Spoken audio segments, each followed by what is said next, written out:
Hello and welcome to Spinster's Library. I'm Claudia and these are all the books I'm planning to read in October. October is the month in which Victober takes place, kind of in the name.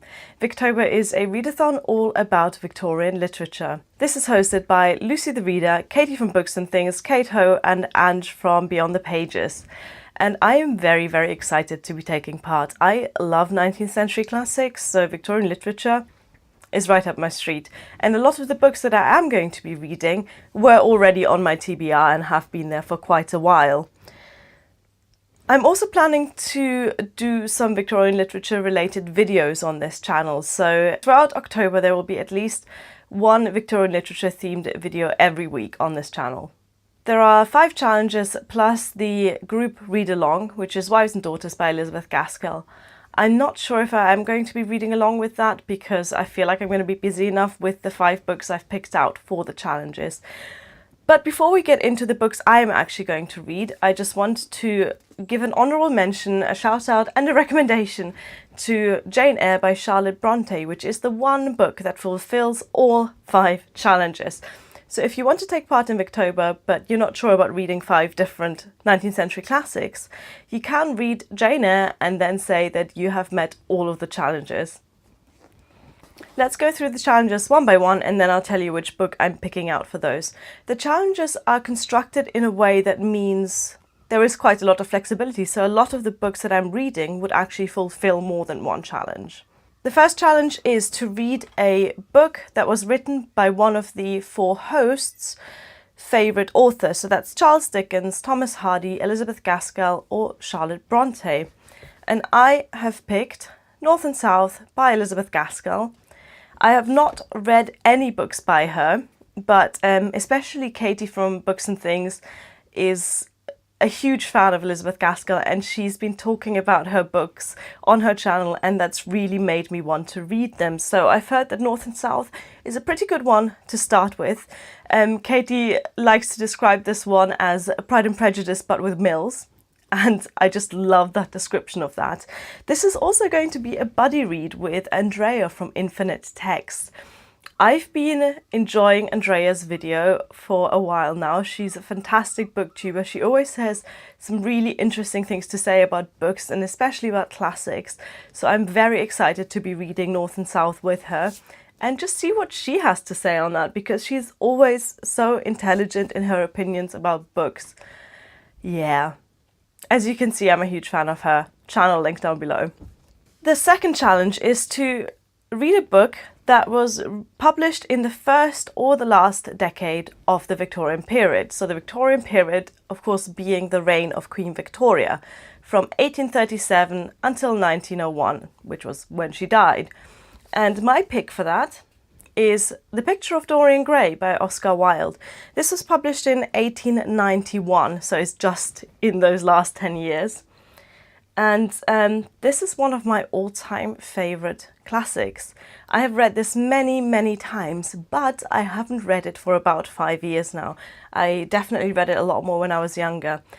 And while this is a reread, I am going to do something a bit new with this, new for me anyway. I'm going to annotate this book. So I specifically bought this copy, this second-hand copy of Amazon Marketplace.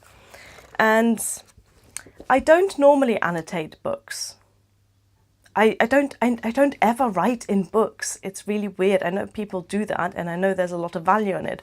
So I'm going to give this an active try with this book that I know so well.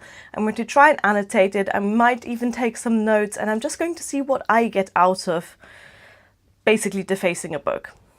I hope I like it. It also kind of helps that I'm not a fan of the colour orange, so I don't really mind ruining this copy a little bit. Although it is a very, very nicely designed edition. I just don't like the colour orange that much. Anyway, the next challenge is to read a book written by a female author under a pseudonym or published anonymously. And my pick for that is The Tenant of Wildfell Hall by Anne Bronte. This is a new to me author. She's only written 2 novels, Agnes Grey and this one, and I haven't read either of them. But this has been on my TBR for a while, so very excited to give this a go. I have read 2 books by Charlotte Bronte. I have unfortunately read the 1 book by Emily Bronte, which I did not like. And I'll see where Anne Bronte falls in comparison to her sisters. Then another challenge is to read a novel with a proper noun in the title. And my pick for that, this is one of the oldest books on my TBR, as in I've had it for years and years and I haven't read it yet. And it's Oliver Twist by Charles Dickens. Some years ago I tried reading it and I didn't make it past the first page. So I hope I'm going to like it a little bit more this time. Although I have to admit that if I'm short on time, this is the one I'm going to drop. This is the book that I'm kind of least interested in actually reading. So it might not get read, but I'm gonna put some effort into it and hope that I can get to all of the books. For me, 5 books in a month is quite a lot. It's kind of my reading goal to read 5 books in a month, and 5 classics, you know, they take a bit longer to get through.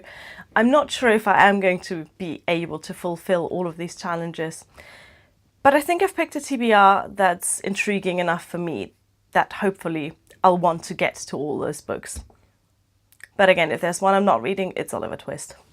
And finally, the last challenge is just to read a Victorian novel and watch an adaptation of it. And for that, I have picked The War of the Worlds by H.G. Wells.